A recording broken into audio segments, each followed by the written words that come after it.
Welcome back to another episode of the Sanctuary Church Social Distancing Bible Study. This is Liam and Mommy! so great to see you again. Yeah. So, I have a really cool story to tell you guys today. But first, I'm going to give you a little bit of a background, okay? So, there are a couple of things I want to talk about. The first one is the word inheritance, because it's going to come up in the story. So, inheritance is money or things that you get once the people that you love pass away. I'm sure if the people that you love had toys, and then you would inherit them. Yes.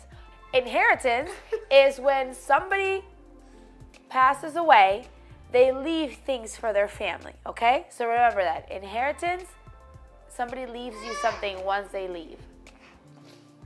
The other thing I wanted to tell you guys about is a little bit about back in when Jesus was alive. So during this time, when you were part of a family, right, which everybody is, you would receive a certain amount of things as inheritance. And that was it was already set in stone. So it was already a rule. So it didn't matter, how many of you there were. According to the rules that they had, you received a certain thing, okay? But for example, like Liam has a sister, right? And so he would get a certain amount, and then Charlie would get a certain amount. And if they got it beforehand, like if they had it they said, hey, I want my stuff right now, and then they used it up, then that was it. You couldn't get any more, okay? So those are the two things that I want you guys to know about before we get into the lesson, all right? You ready? Okay, let's go. All right, so there's a story in the Bible where Jesus is telling the Pharisees, which remember those were priests back then, he's telling them a story because the Pharisees always believed that Jesus always let all the sinners come, and he was friends with people that were sinners. And he wanted to teach them something.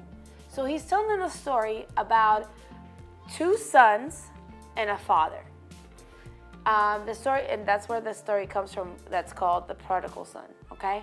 So in this story, the younger son decides that he wants his inheritance up front, which means he wants it now, not when his dad passes away. So he comes up to his dad and he says, I want my part of the inheritance.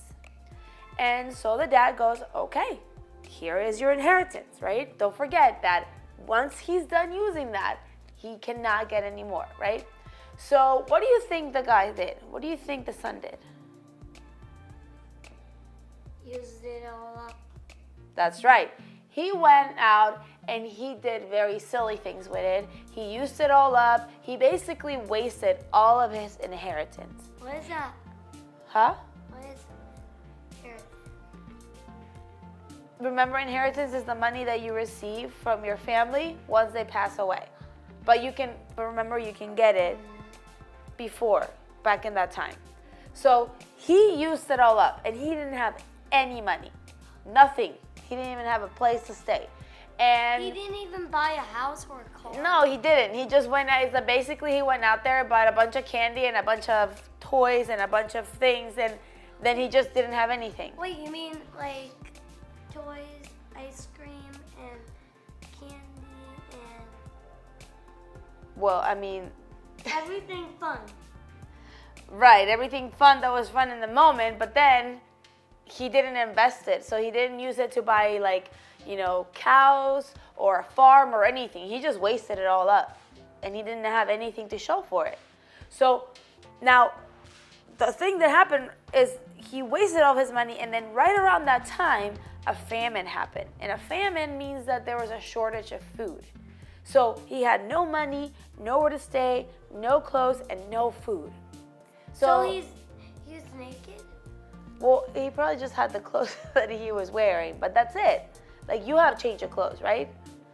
So he decides to go and work for a person that owned pigs. And he goes to work for this guy, taking care of his pigs and feeding them. And he was so hungry back then that he actually thought about eating the food for the pigs. And so he's in the middle of this and he's super upset and not happy. And then he thinks, you know what? I'm going to go to my dad's house. I'm going to go back to him and I'm going to beg him to let me work as one of his servants so that I can eat. And so he does that. Now, what do you think were his thoughts when he was on his way back to his dad? Like, do you think he was scared? No? Because he said, bye, Dad. I don't want to have anything else with you guys. I just want my money and I want to go. Do you think he felt bad?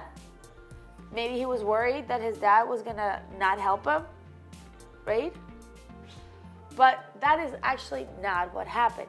His dad, when he saw him, ran up to him and he was so happy to see him. He hugged him and kissed him and asked his servants to bring him a robe so that he could clothe him and to bring him a ring so he could, so he could just get dressed and look good. And he said, bring me the fattest calf and let's have a feast. He was so happy that his son was back. And so they're having a feast and his brother comes back and he had heard that his younger brother had come back and that his dad had let him come back, basically, that he had forgiven him. And he was very upset. So the older brother goes to his dad, why did you take him back?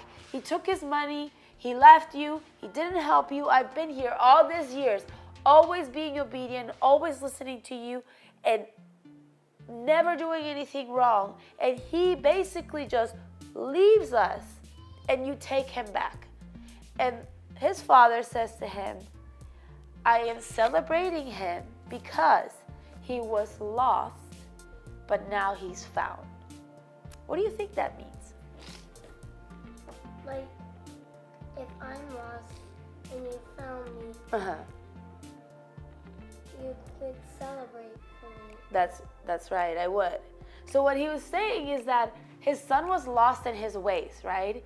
He took a wrong turn, he grabbed his money and made some wrong choices, and he kind of lost himself. But then he eventually found his way back around to his dad, back to his home, and he realized what he had done wrong. And he came back for forgiveness. And that's what his dad did. He forgave him.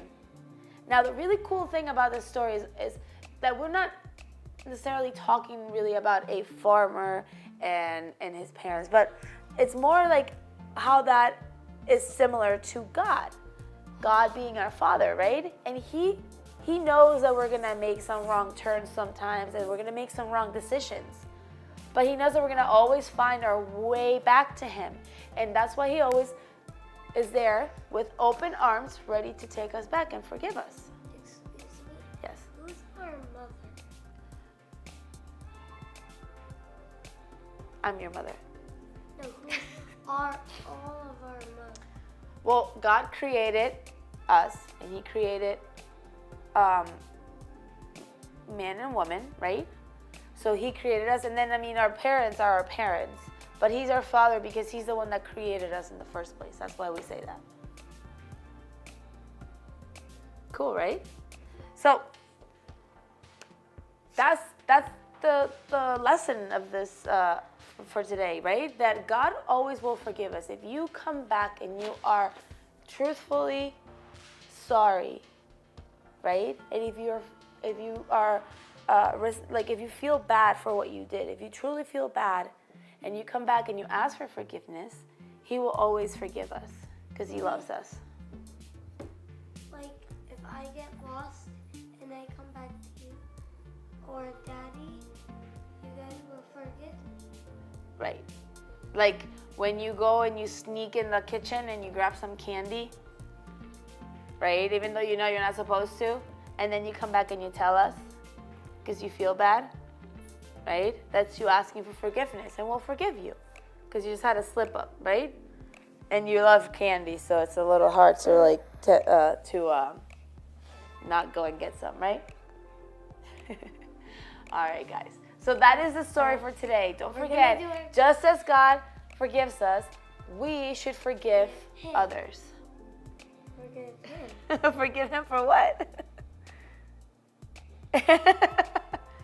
But you should forgive mommy, right? So if one day mommy Daddy. or daddy, like if daddy forgets to, Or Charlie. right? If Charlie hits you and then she feels bad and she comes back and tells you I'm sorry, you forgive her, right? Yeah. All right. So let's go ahead and get right into our activity, all right? Yeah.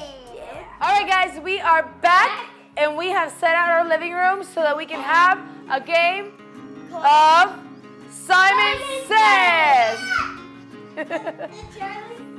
So this is an extreme Simon Says game, and our awesome dad over there, Noah, is gonna set us up and we're gonna start playing. Ready? So My dad's Simon. yeah. So for those of you who don't know Simon Says, we have to do whatever Simon says, and then whoever doesn't loses. Like if Daddy tells me to jump. You have to jump. But if he tells you put your hands on your head and you put them on your knees, you lose. All right, let's do it. You guys ready? Simon says turn around in a circle. Simon says jump up and down. Simon says turn around in a circle. Simon says clap your hands. Touch your knees. Simon said did something sing. Oh, we lost. We both lost. All right, one more time. Come on, ready? Let's go. Practice run. All right, that was a practice. You got that? I'm Gorilla and you're Hollow. What is Simon it? says moo like a cow. Ooh. Simon says quack like a duck. Quack, quack, quack. Simon says run in place. Simon says sing as loud as you can. La. Simon says pat your belly. Wave hello. Ah, you lost. Oh! Simon didn't say. Oh. One last one? You want to do a last one? All right, come on. One last one. Ready? Simon says gallop like a horse. Simon says meow like a cat. Simon says hop to your right. Simon says You're right. To your right. There we go. Simon says touch your Touch your knees. ears. Oh, I lost! Okay. All right, Liam, come here. Guys, I hope you liked the lesson. I hope you liked the game. Give us some shots of you guys playing Simon Says, and don't forget to like, share, and... Instagram. That's right. Bye. Bye.